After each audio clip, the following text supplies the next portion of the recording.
All right, it's 4 in the afternoon, and because I just can't get enough, I'm already on my way to the next mountain. So I'm currently on the hike into Mt Belford, I think it's what it's called. And I'm not gonna ascend the mountain, obviously, but I'm gonna hike up a little ways, and there's a campsite up there. So that's where I'm going to spend the night. And then I don't have to do the entire ascent in the morning. And a huge shout out to the folks at Snowy Peaks RV Park in Buena Vista, who have been incredibly kind and supportive. And it just gave me a ride up to the trailhead here, which was really not easy to get into. It's a long drive from Clear Creek Reservoir. Sometimes I really have to ask myself what past me was actually thinking.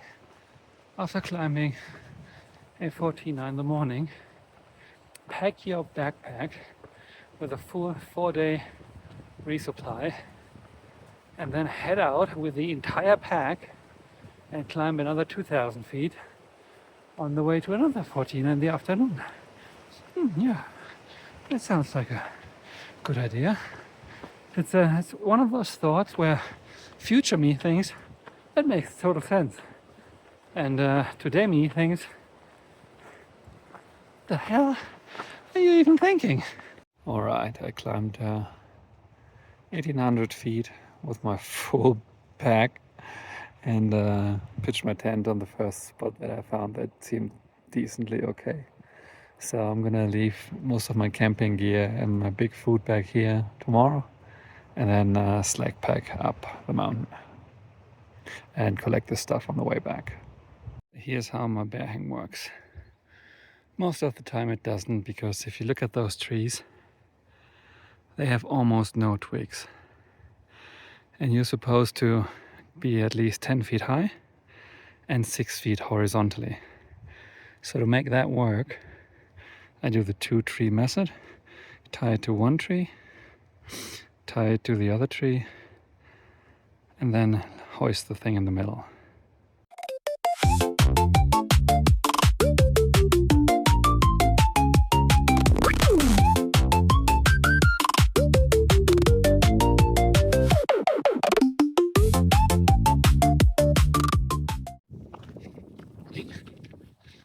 It's 6:15. Starting on the other side of the last 3,000 feet to Mt Belford. Camp is left behind, and I picked that up on the way down. Today is Saturday the 13th, so I expect there to be quite a few people up there, all the weekend visitors. Good and bad at the same time.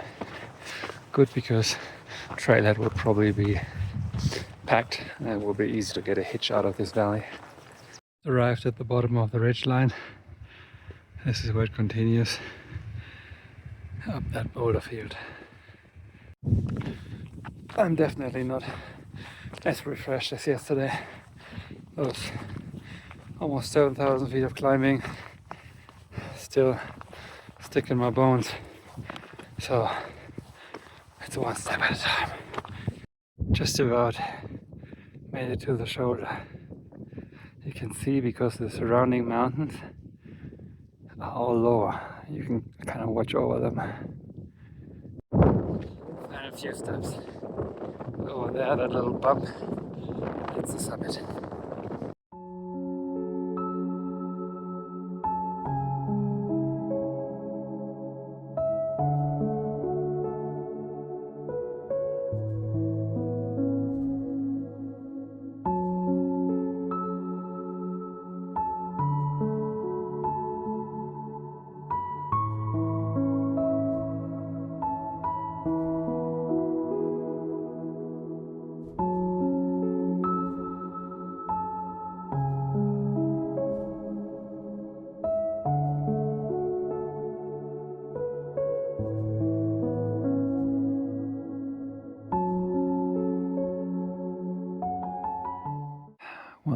least on this side of the mountain, it's a lot less windy.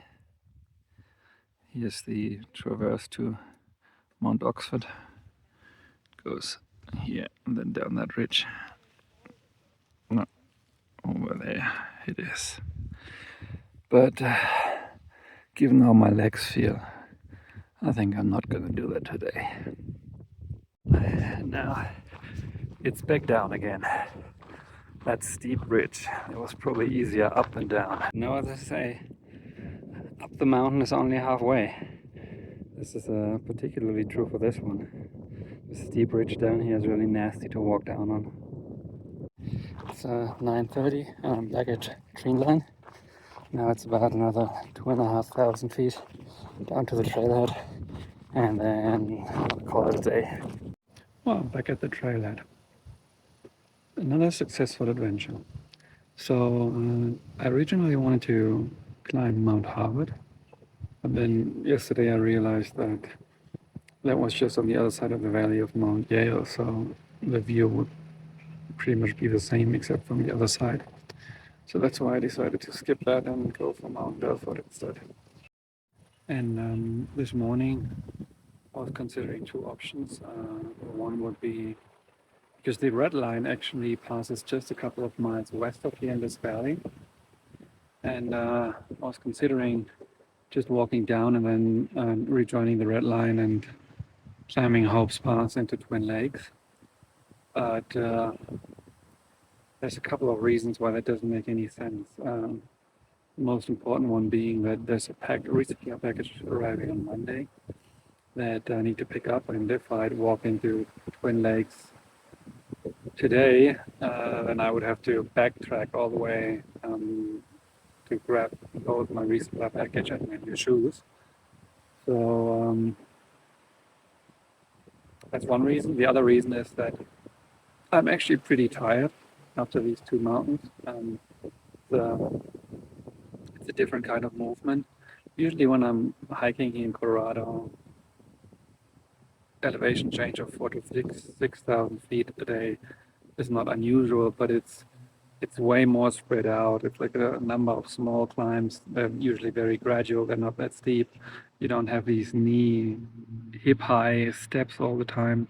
So going up a steep mountain is something else than just having some elevation change while walking. So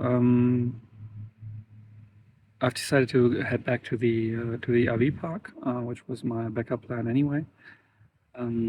Stay there tonight and then head out on Monday morning to hit the red line near Twin Lakes, then walk into Twin Lakes, do my resupply, get my shoes, and then continue the red line from there, and also climb Mount Albert, which is just right there.